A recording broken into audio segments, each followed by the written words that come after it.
প্রিয় বাগান প্রেমী ভাই বোনেরা, ওই দিন এক ভাই বললেন, সালে ভাই আমের পাতা দেখে জাতটা কিভাবে নির্ণয় করা যায়।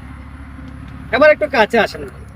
এটা দেখেন বাড়ি আমপুর, পাতাগুলোর শেপটা ভালো করে দেখবেন। আর ওই ভাই প্রশ্ন করছিলেন যে ব্যানানা ম্যাঙ্গোর পাতা দেখে কিভাবে গাছ চেনা যায়। বাড়ি আমপুর দেখাইলাম, আমি এখন ব্যানানা ম্যাঙ্গোটাও দেখাইবো, এর মধ্যে পার্থক্যটা আপনি খুঁজে বের করবেন। এই যে দেখেন, এটা হচ্ছে ব্যানানা ম্যাঙ্গো। আগে যেটা দেখলেন ভারিয়ামপুর, এর পাতা কেমন দেখেছেন, আর এটা হচ্ছে তাই ব্যানানা ম্যাঙ্গো, এটার পাতা কেমন দেখছেন। আরো দুইটা ভ্যারাইটি দেখে, এই যে দেখেন এটা হচ্ছে ফালমাট আর রেড ফালমাট। তো কয়টা দেখলাম আমরা, তিনটা ভ্যারাইটি দেখলাম, আরো একটা ভ্যারাইটি আমরা দেখে আসি। এই গাছটি হচ্ছে আম্রপালি, দেখেন এর পাতা। তো চারটা গাছ আপনাদেরকে দেখাইলাম।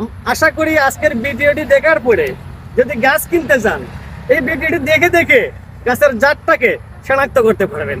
ভালো থাকবেন, আল্লাহ হাফেজ।